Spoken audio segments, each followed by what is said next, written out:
intimate family dramas as Grease and Honey, I Shrunk the Kids. Ron Vignone is a Do Everything production executive who I guess made everything kind of work. Next to him is producer Tana Frederick, who worked with Randall in making this all come to fruition. Carl Weathers, who is promising not to beat me up as Apollo Creed now that his character is officially dead from the Rocky films, but he's on Arrested Development. Bruce Davidson, who is not going to transform, unfortunately, into a former supermodel from his role in X-Men. And finally, Mario Kenyon, who is producer also, and also a tech wizard who's going to be doing some really cool stuff he's going to talk about as part of this conversation. To start, Kai, why don't you come up and roll video here. Roll tape. I think that's what I'm supposed to say, and we'll do this. But we're only seeing that much of it. We're only going to see 120 degrees of a 360-degree experience.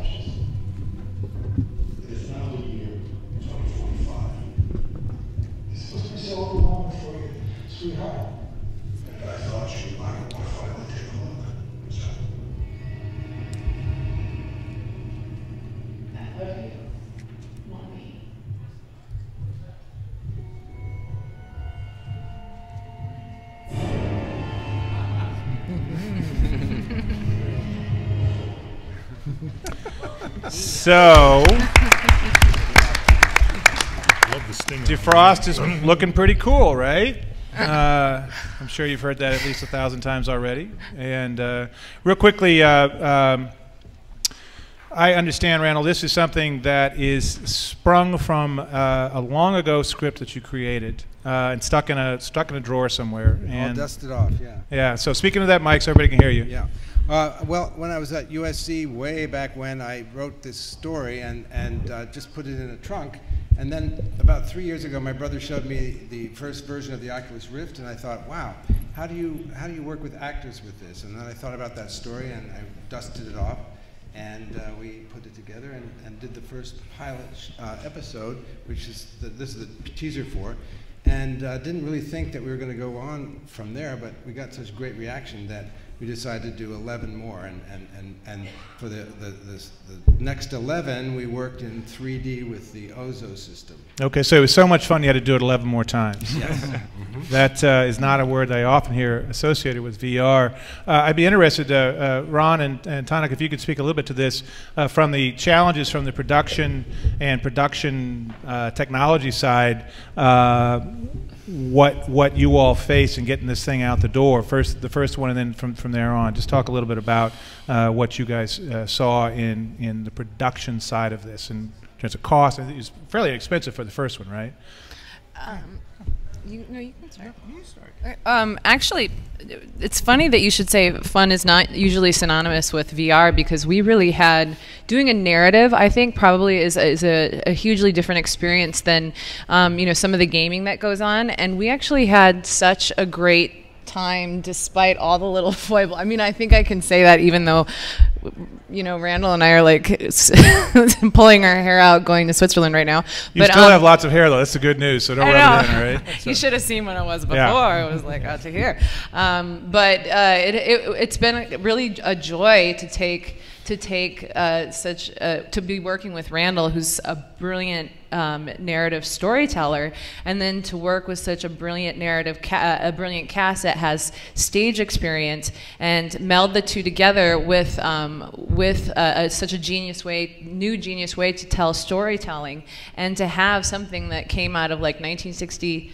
Something written in 1968 and have it work so well. Now, Randall's not that old, actually. That was his grandfather who wrote that 1968 piece, right? Exactly. This is Hollywood we're talking about here. I was not. That was not. I would no. Anyway.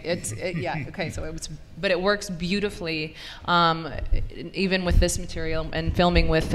We shot with two Hero GoPros, and fisheye lenses for our first production, or for the first pilot, stitched together, and Randall mounted it on to a dummy, and then he was the... That's not talent you're talking about, the dummy. Pretty much, yeah. Yeah, it's pretty talent. much. Yeah, Okay. it's pretty much talent. So, and then he pushed it, and we just, he was our dolly grip and also the director. So little things like that we had to solve along the way, like putting Randall in scrubs in order for him to see every single take and then give us direction. All the little things that we solved as the actors in it, we all kind of solved together as if we were on stage and doing a theatrical performance, and not having practical, because you're not allowed practicals on with VR, and so we had a really interesting time.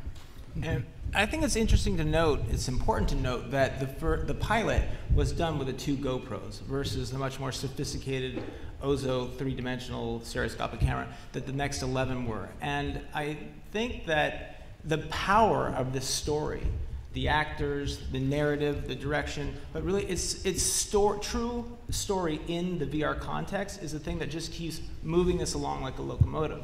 And it's important to note because it was done in what now seems to be such a rudimentary way because of all the more sophisticated technological advances to VR. Right. Anyway. Interesting. So, stitching together 2 GoPros, I was joking before the show with you guys about it being like Hardcore Henry without hand grenades. And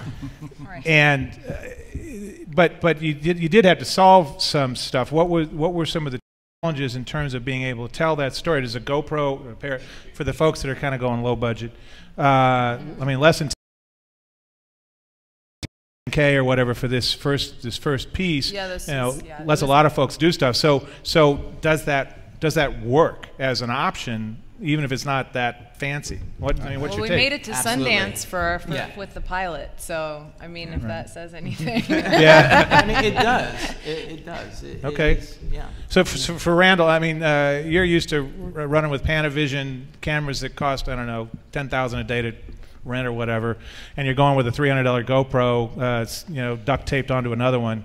Well, this felt like going back to film school because I called my friends, like Bruce, who was in my master's thesis at USC, and Carl, who I worked with on Starsky and Hutch in the 70s.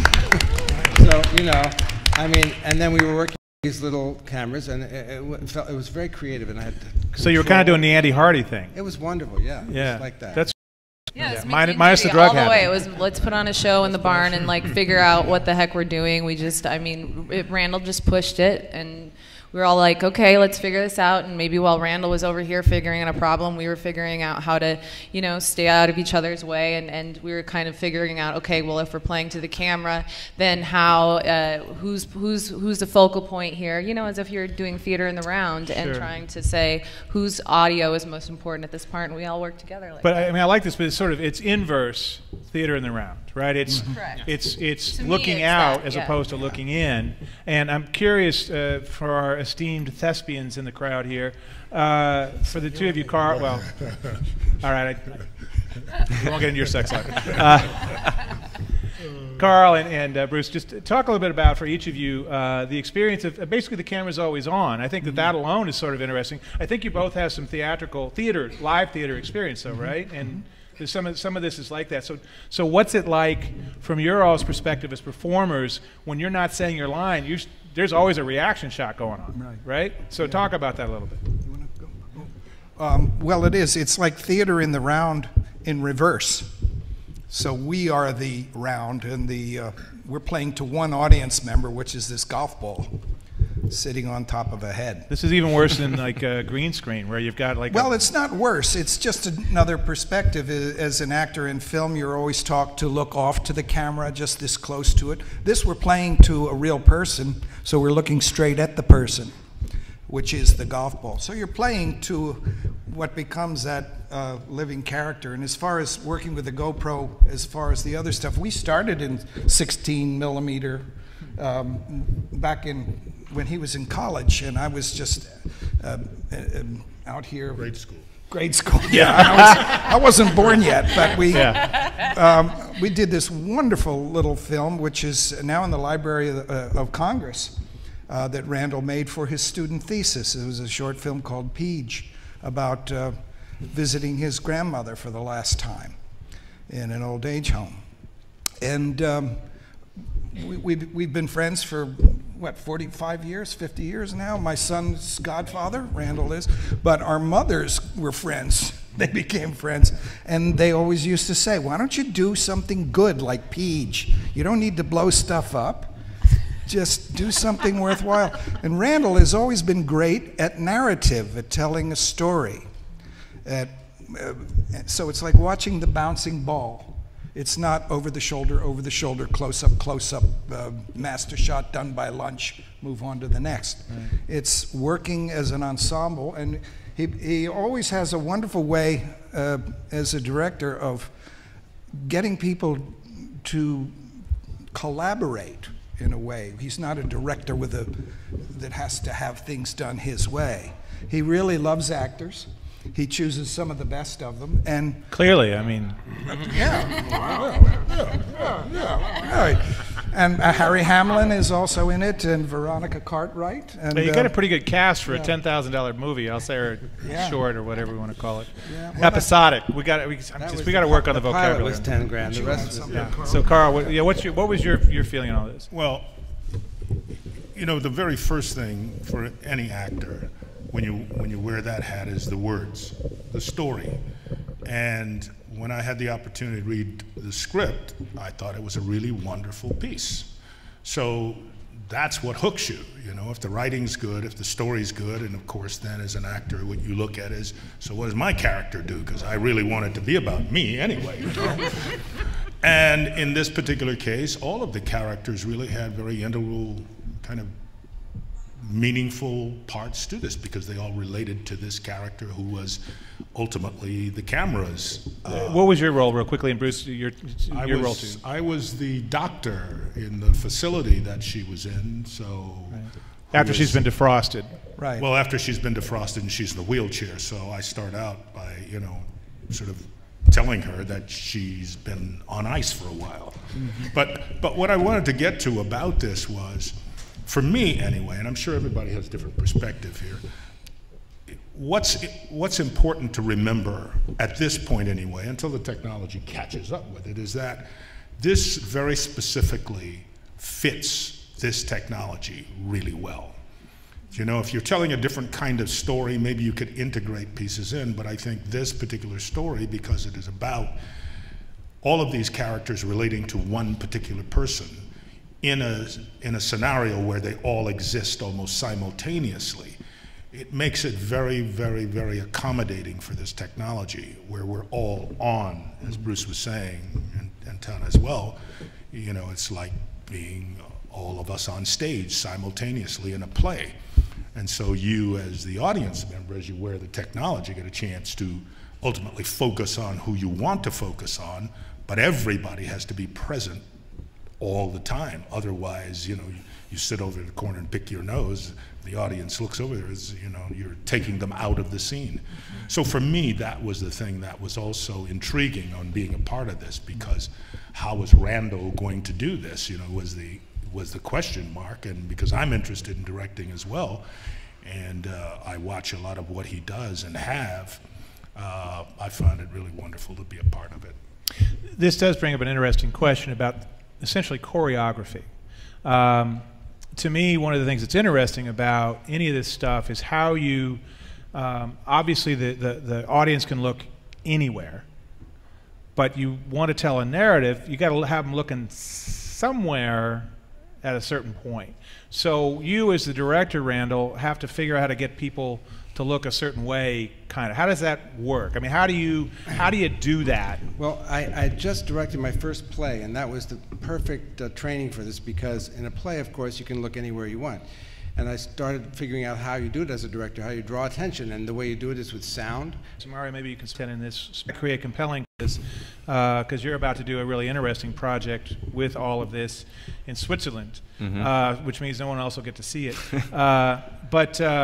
You know, we have to figure out, these are much more compelling and intense experiences for people, because it is them. I mean, it feels like reality. It is virtual, but you know, some people have a rather tenuous hold on reality as it is, and now we're doing sometimes very intense narrative experiences constructed around them. I mean, are we going to have to modulate how we do this stuff, for instance? So Mario, talk a little bit about that. Yeah, so what's really incredible about Defrost is you're essentially becoming the main character in the story. You are seeing the world through her eyes, you're hearing what she's going to hear, and you're ultimately experiencing what she's going to experience.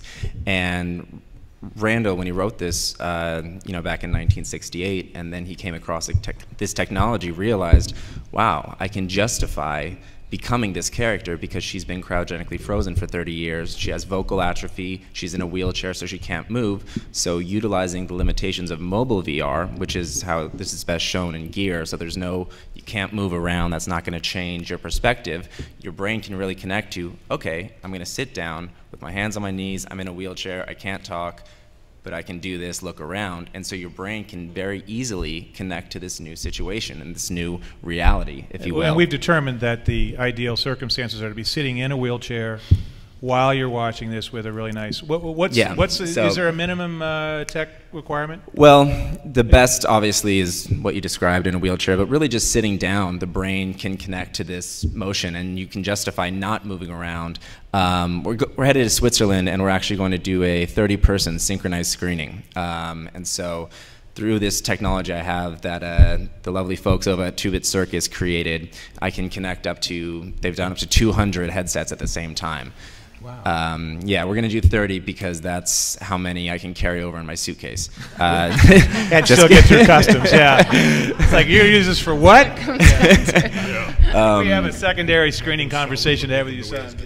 So actually you could do this like in a movie theater like we used to see with 3D glasses. Yeah. And it can be a group experience. Exactly. And That's I think incredible. One of the most important things to realize about virtual reality is you just heard how much went into this, what they worked on, what they crafted, how they acted, the connection to a camera instead of a human. There is so much after that to deliver to the audience to make sure that they experience it in the right way. Because if they're standing up in a party and somebody says, hey, look at this, and they put on Defrost, I'm like, oh, cool, people are looking at me, they're going to completely miss the story, they're going to completely miss kind of the science behind virtual reality and connecting to it. So, you know, it's important to exhibit it in the right way, and that's kind of when I came along and saw the pilot and was like, oh man, I'm not sure if you guys have realized what this could potentially be. You have 11 more of these, let's do it, let's make this happen.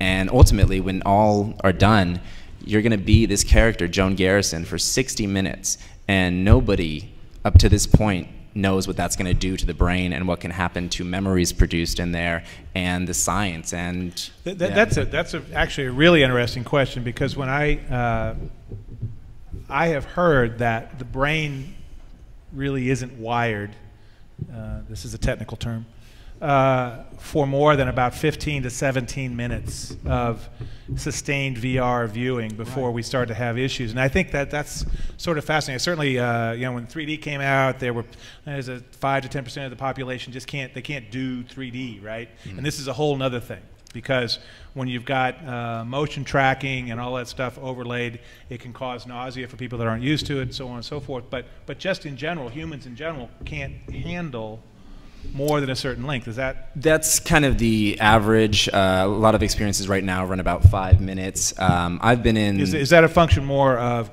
creative limits, money limits, or actual audience limits? It's a combination of a lot of different things, including like the hardware. For some people, it gets really uncomfortable to wear this thing on your head, right, and the body starts to be like, I've been in it for up to an hour before. And look how you've turned out. Yeah, I'm still here. But for me, the craziest part was I couldn't tell if I was thirsty anymore, if I had to go to the bathroom, because I was just focused on this. And it wasn't that I was thirsty, I just wanted to know if I was.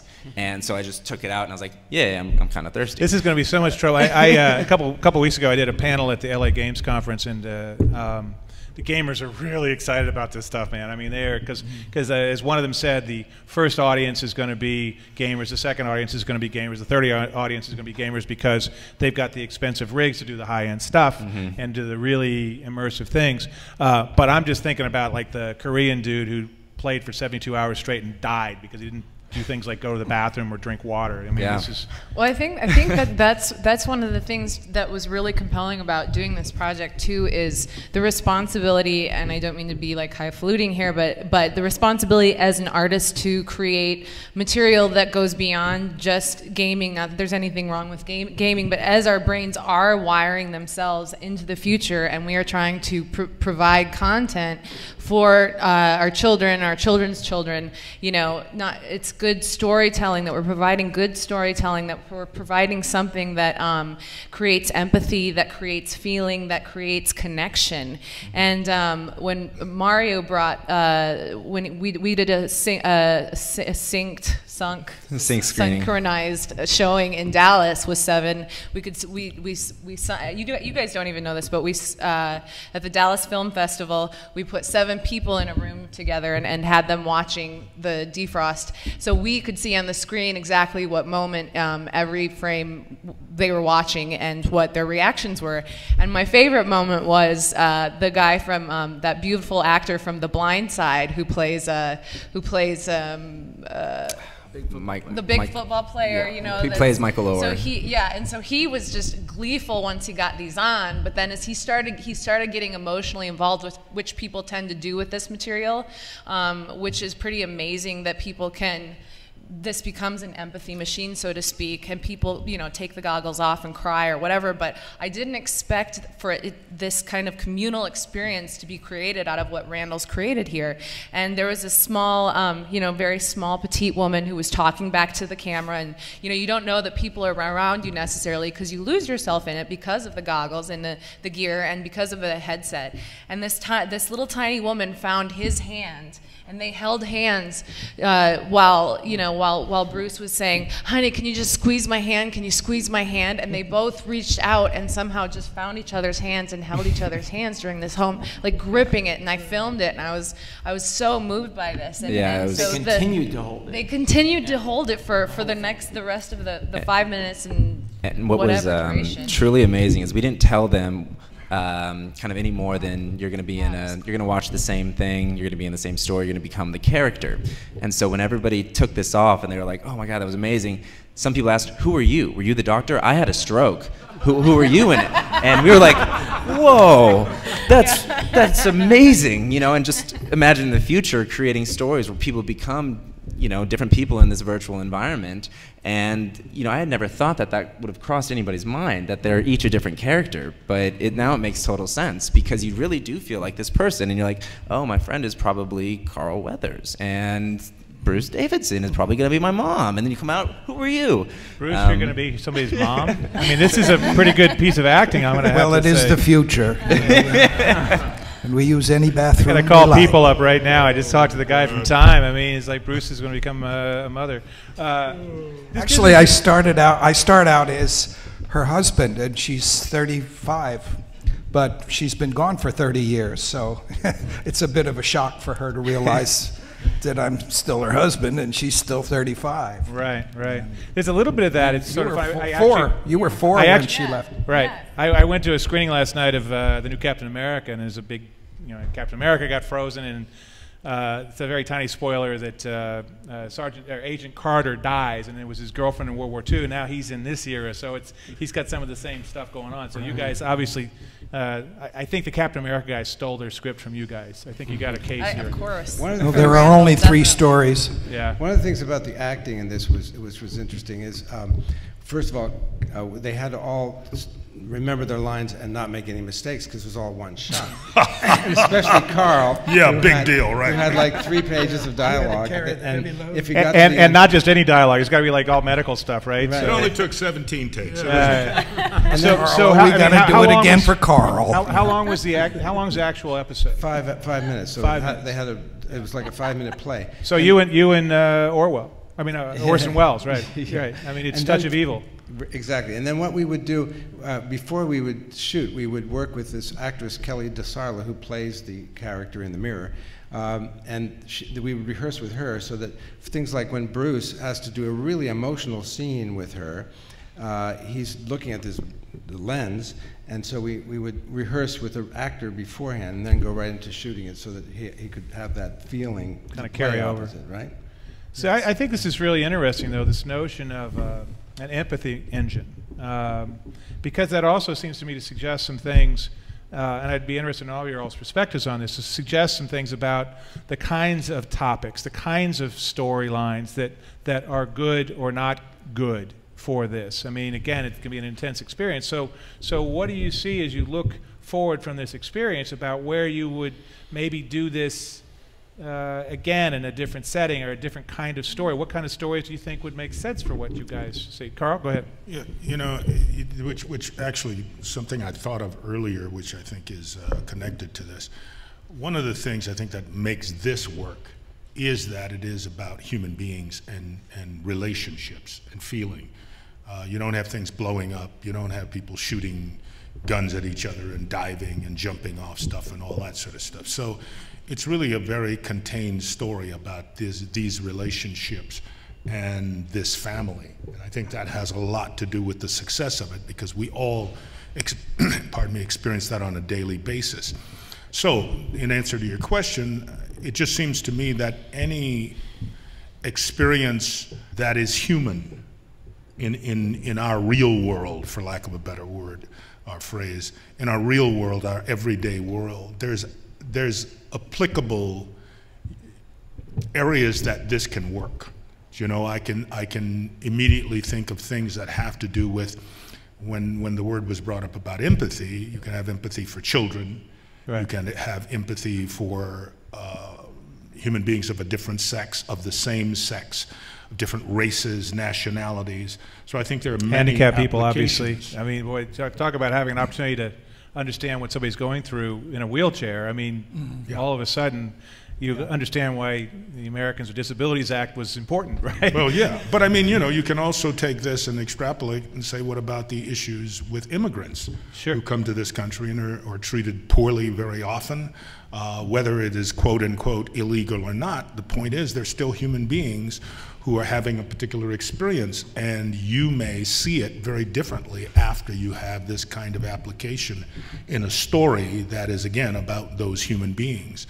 So I think there are many, many ways that this can, that actually is being utilized, and most of you probably know this already. Like with burn victims, not necessarily a narrative, but with burn victims, when they replace severe burn, when they replace the skin, they'll show they'll actually put gear on the patient and then show Arctic 3D to the patients, and it somehow helps them to get through with the pain.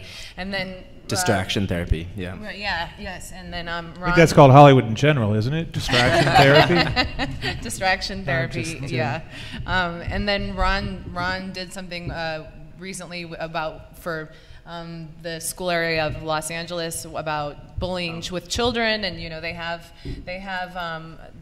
a lot of like police, and there's a lot of there's perspective, a lot of empathy, perspective shifts being filmed, and not just being filmed, but being used in this to show and to use as empathy. But I think that it can be used, even go further, and I think that it's necessary to have storytellers like Randall and actors who are willing to say, how can we creatively do this so that we're not just soapboxing it, but we're like telling an enticing story in an imaginative way. You know, it's not just a PSA, but it's a story. Like, what are we learning from this? Ron, can you tell a little bit more about the thing that Tanya just mentioned about the project? Sure. It's a story. It's a narrative about a prank between 7 middle school and high schoolers that goes very wrong in the end and has consequences.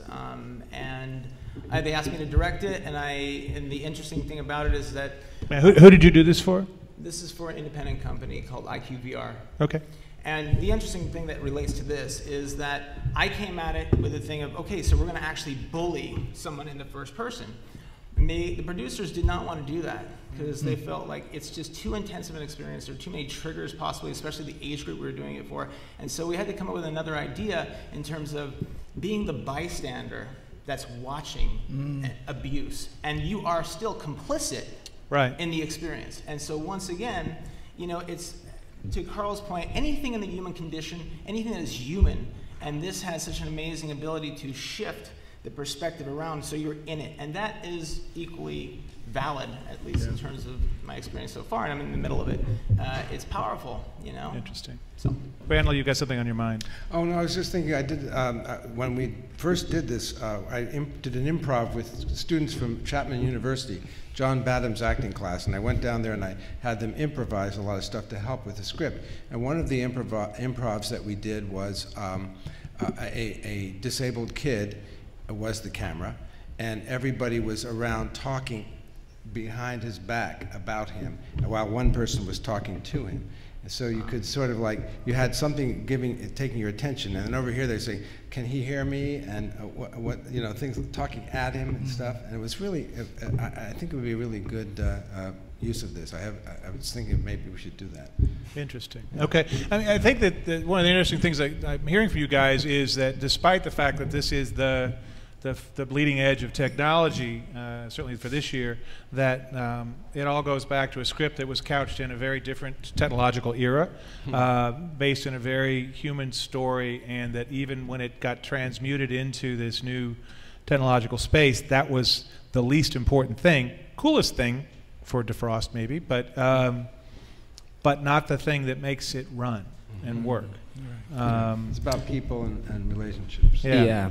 I think any time I've seen a movie that's really affected me, it's taken me and put me in the shoes of the leading character. You know, whether I'm walking down the street thinking I'm Dr. Zhivago going to college, or well, I'm sure that happened a lot for you back then, right? It certainly did, especially in the Ukrainian neighborhood I had to walk through. Yeah.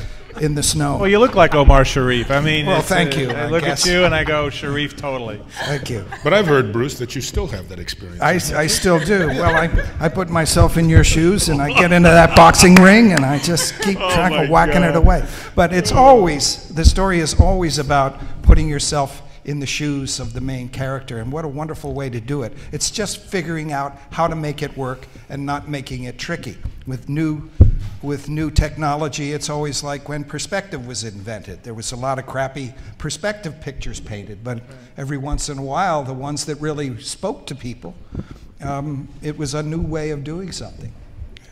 So I can't help but wonder, because this is Hollywood still and the business side of this, you've got a chance to be seen in two of the 3 or 4 biggest film festivals, film markets in the universe, which is great. And but then, where does this get seen? What's the distribution? I got to ask about the distribution. Look, I worked at Variety and Deadline.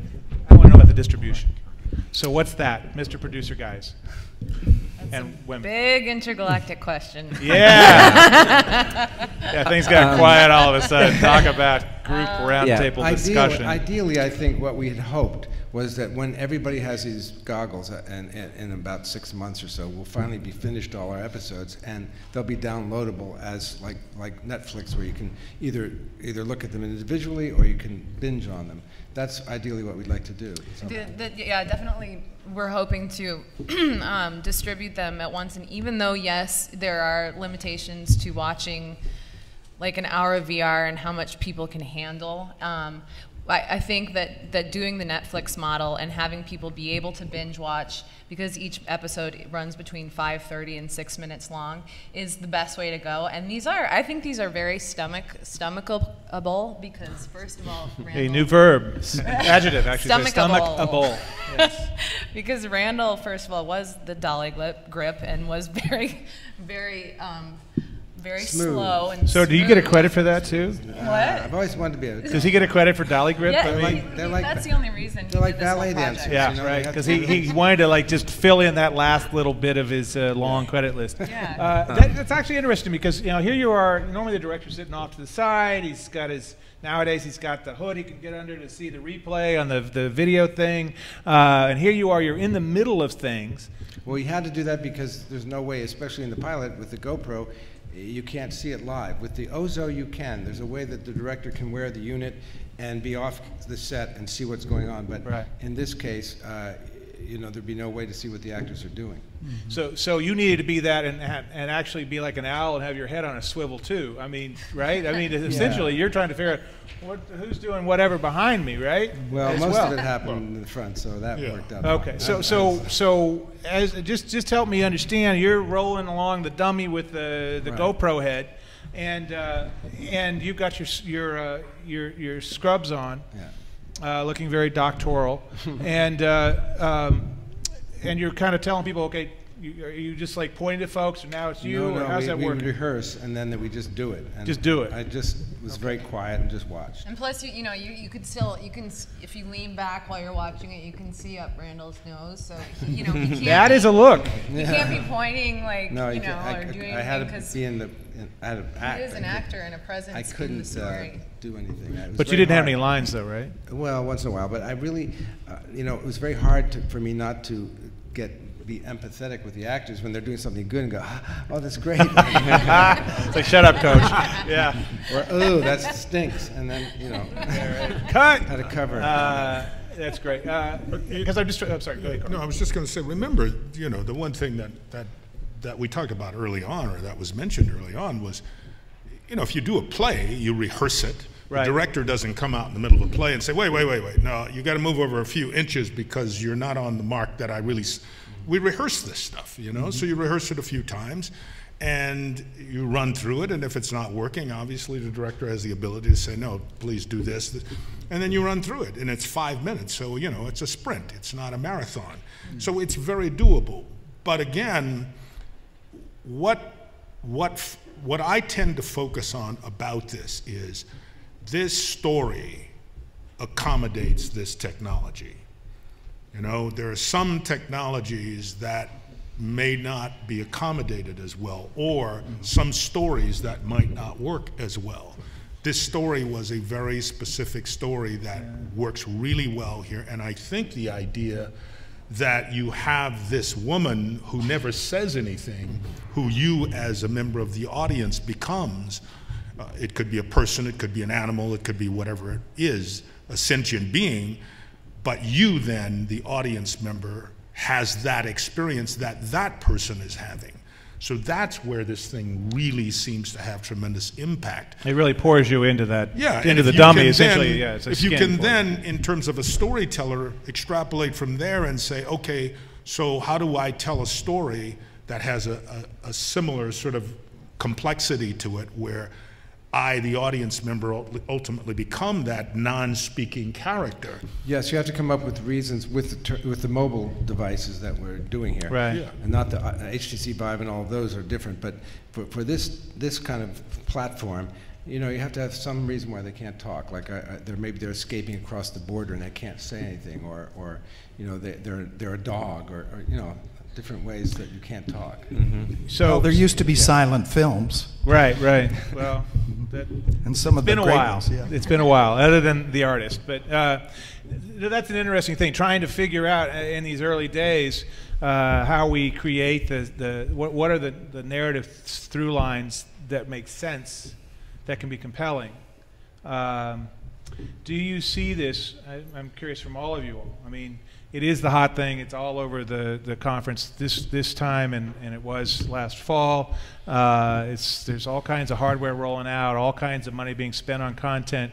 But right now, do you guys see this as a new storytelling platform that will sustain, or is this going to be a gimmick? Is this going to be something that works for a certain kind of stuff and nothing else? What's your take on it and its long-term opportunities at this point?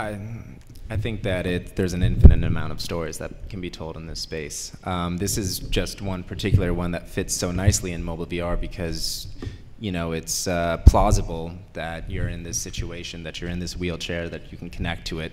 Like Randall said, there's a billion other ideas that can justify you being stationary and not wanting to talk. There's an infinite amount of realities that are possible in this space, and we're just touching the very beginning of them. And that's why, you know, I think people, once you get that aha moment, the first time you experience virtual reality, and it might not be the first time because you might have been at a party and it was loud and you're like, oh yeah, that's cool.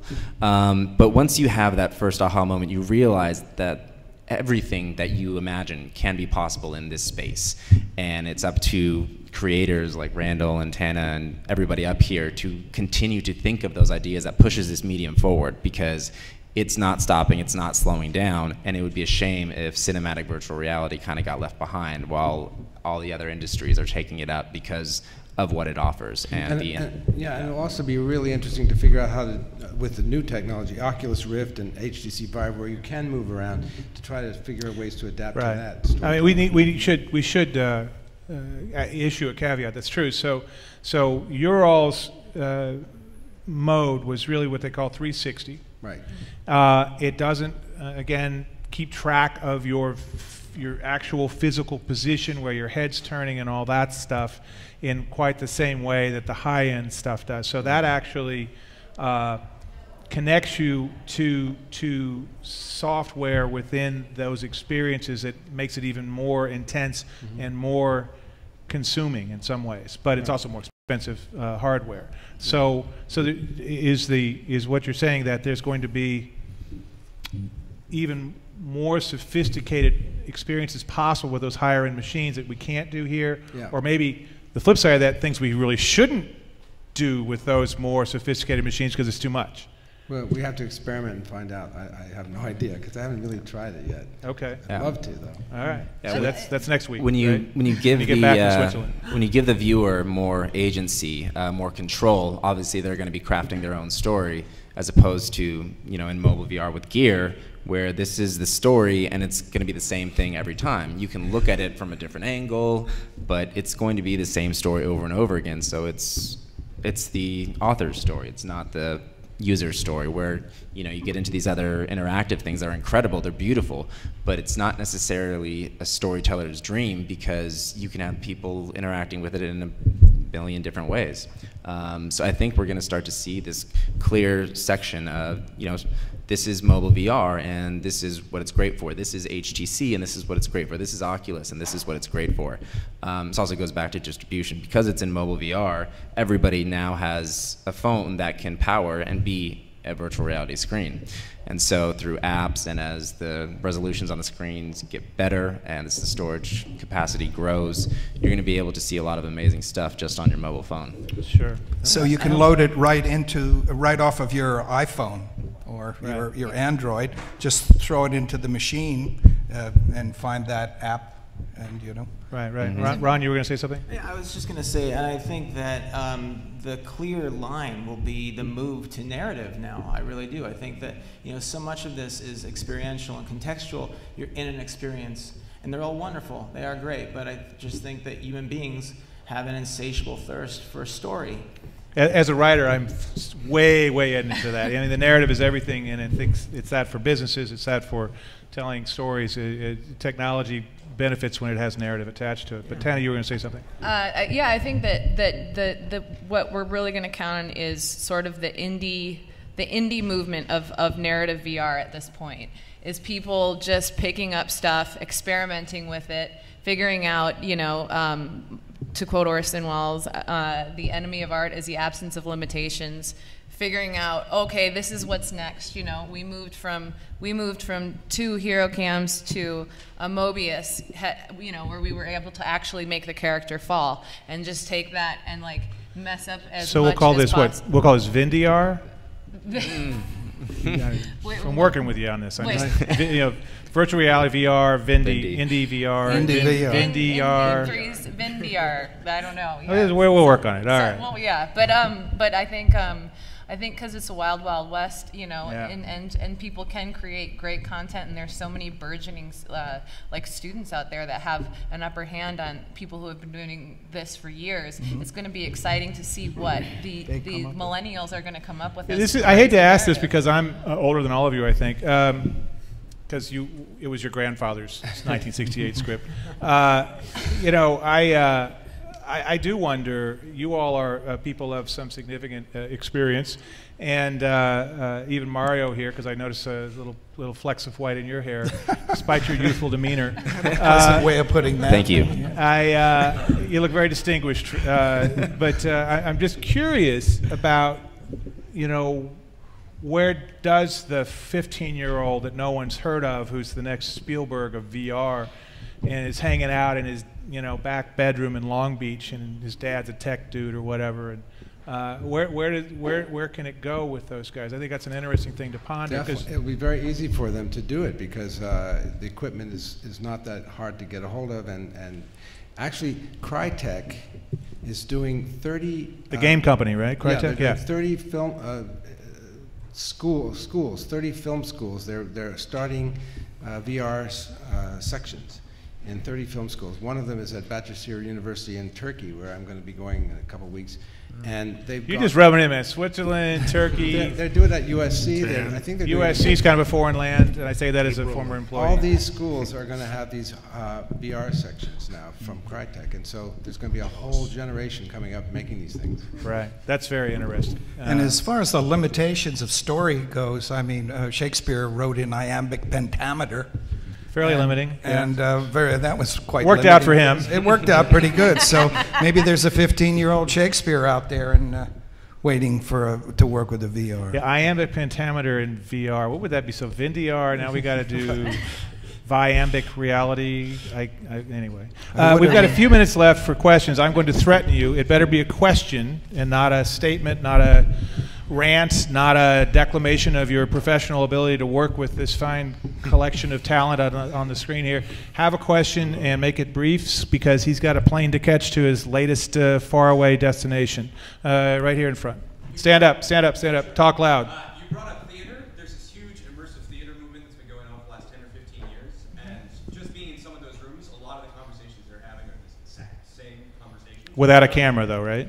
Yes, without a camera. But when you're considering, when you bring an audience in, you can't address each person one-on-one. So you have to address the audience as one, but as a group that has to be a synonymous experience. The way you're talking makes me think you may have been in some of these plays. Yeah. Yes, yes. So anyway, so I was just curious, are you having conversations with people in theater? Or I just did yesterday. I talked to a girl who had filmed a theater. Was she the person in the audience? Yes, yeah. Then she had filmed something on VR. 360, Randall. I was thinking about your play. She had filmed, so she was waiting to see like what can I do with that and where do I go with that, and she stitched the whole thing herself, and so she's just those are the kind of cool storytellers and people emerging artists, and I'm like, I don't know where you go with that, but hey, I want to this industry is that fortunately like really helps each other out. I think I found so I want to see where she goes with that and try to help her get something done with it. It may be interesting to see what Marina Abramovich does with this, or somebody like that at some point. But or was it Matthew Bourne? I guess Bjork's ex-husband. Some of those sort of boundary-breaking multimedia artists and what they do with VR. Any other questions out there? Anybody? I dare you. Okay, I'm going to let us wrap this up slightly early because I know certain people need to wing off to their next foreign land. Oh, is there somebody out there? Oh, put your arm up, and now stand up and talk loud. Do you have any plans for a second season at all? Yes, we're writing one. We just want to get our financing, and then we'll do it. Oh, financing. There we go, this ugly business stuff again. Were you able to make all 12 episodes at 10K or so a piece? Roughly? About that. Producer types? Yeah. A little more. A little more, but barely into the six figures. Yeah. I mean, yeah.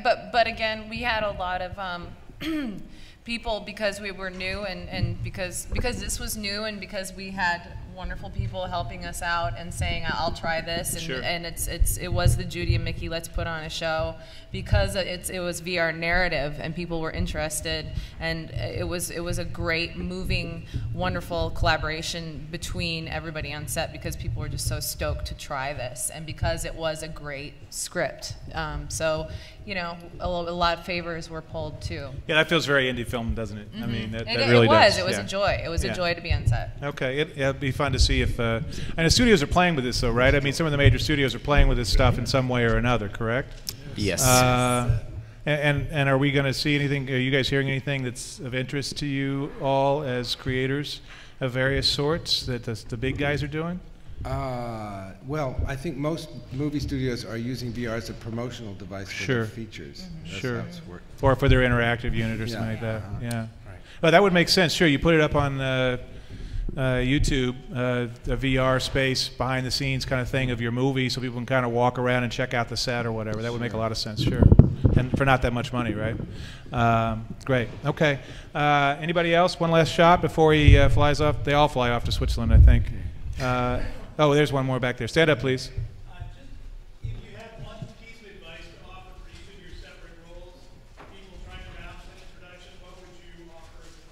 Experiment.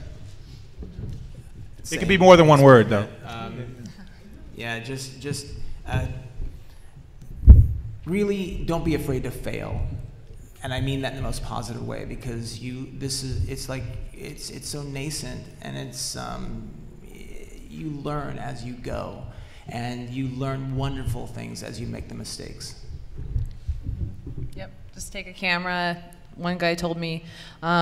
He at a VR panel. I said, "What's the best advice for people who don't know what they're doing or who are just starting out?" And he said, "I pick up a camera, and every lunch break, all the guys, we go out and we film as much as possible, and we mess up now before 2020 when it's gonna, people are gonna notice your mistakes. So make as many mistakes as you can now and fall on your ass before everybody starts seeing them." And there's no playbook, right? So I mean, right. We don't even know what's wrong. I mean, that's the thing. We don't know what a failure is, right? Exactly. I mean, at this point, so our fine actors, our fine thespians. There I go, insulting you again. I just think, as with any film, movie, whatever you want to do, be very passionate about that particular story that you want to tell, and whether you're in front of the camera or, in Randall's case, behind the camera, just be passionate about telling that story. I think it probably gets you a lot more bang for your buck, regardless of what the final product is going to be. I'd say, and be prepared for rejection and live with that. That's called the actor's life, though, isn't it? Well, all be of us. prepared for rejection. Well, that's never happened to an actor before. But never. But and always, as an actor, when you're working, always make sure that the camera can see you, because if you can't see the camera can't see you. Right. Look into the neuroscience behind what's happening to the brain in VR, and then craft a story that can lead the brain into somewhere special. Well, that's an interesting concept. Oh, okay. All right, fine. Talk about the music that you used for this, because it was very... We had... She asked about the music in the film. Greg O'Connor is a wonderful composer, and he did all our original score for very, very little money, because he wanted to be part of this. So, we find a lot of people want to just join us and not charge giant amounts because they want to be part of this kind of thing. Right. So the film is Defrost. It's at Defrost VR, right? And check it out wherever it may be distributed in the future. Go to Cannes with these guys, because clearly they're going to have a good time. Defrostvr.com. Defrostvr.com. Let's give a big hand. Thank you.